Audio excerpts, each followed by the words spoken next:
Pada kali ini, kita akan membahas teori semiotik. Apa itu semiotik? Semiotik, atau disebut juga semiologi, berasal dari kata semellon, bahasa Latin yang artinya tanda.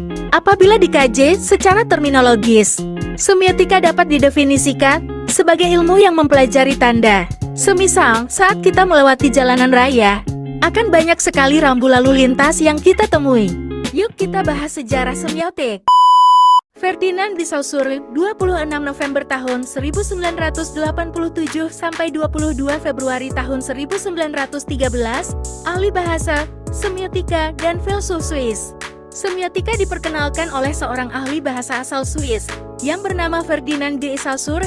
Beliau memperkenalkan semiotika dengan teori diadik. Menurut beliau, tanda-tanda itu seperti lembaran kertas. Satu sisi adalah penanda dan sisi lainnya adalah petanda, dan kertas itu sendiri adalah tanda. Berikut contoh dari semiotika dalam kehidupan sehari-hari, yaitu saat seorang pria menggunakan sepatu dengan merek terkenal, maka masyarakat akan menandai hal tersebut dengan bahwa ia adalah seorang pria yang kaya.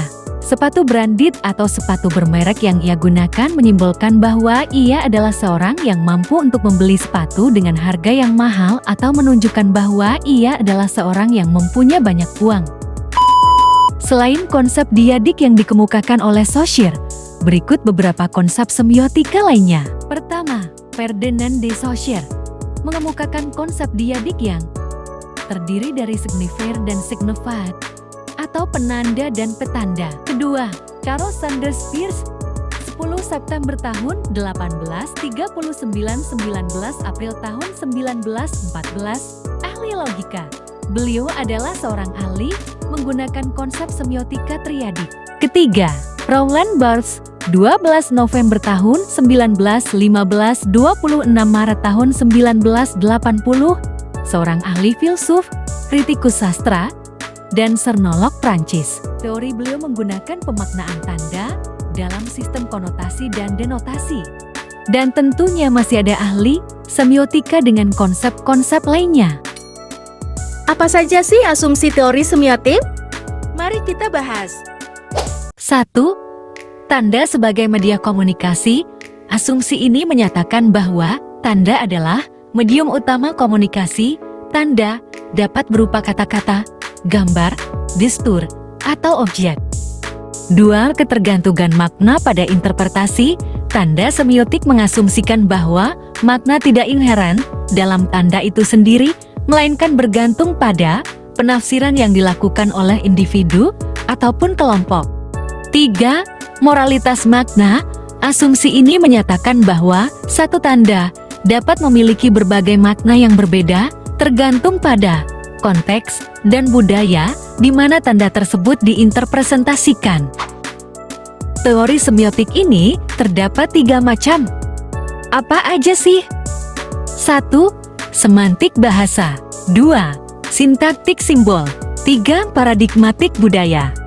Apa saja sih contoh kasusnya? Yuk kita bahas. Contoh kasus teori semiotik. Semantik bahasa. Ketika seseorang menyebutkan kata mouse, hal tersebut bisa dikaitkan dengan suatu perangkat komputer. Namun, di sisi lain, kata mouse tersendiri itu bisa dikaitkan dengan hewan kecil, yaitu tikus dalam segi bahasa Inggris. Sendiri saja coklat itu. Tidak boleh seperti ini. Apa itu? Tikus, bos! Tikus! Hah? Tikus? Aduh, sakit kepalaku. Bikin kacau saja tikus itu. Mana dia? Mana? Biar aku pukul dengan ini. Ini dia, bos!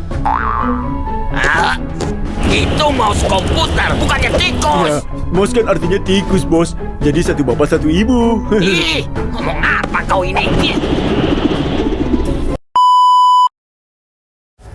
Sintakmatik simbol.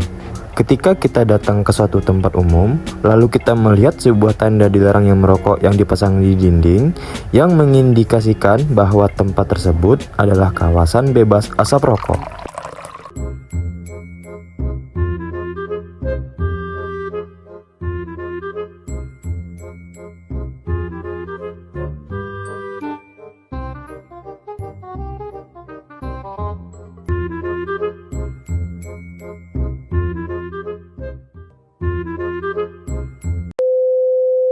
Paradigmatik budaya. Jika kita berkunjung ke daerah Jawa, latar belakang budaya, agamanya yang kuat, serta makanannya akan terasa berbeda jika kita berkunjung ke daerah timur, seperti di Papua.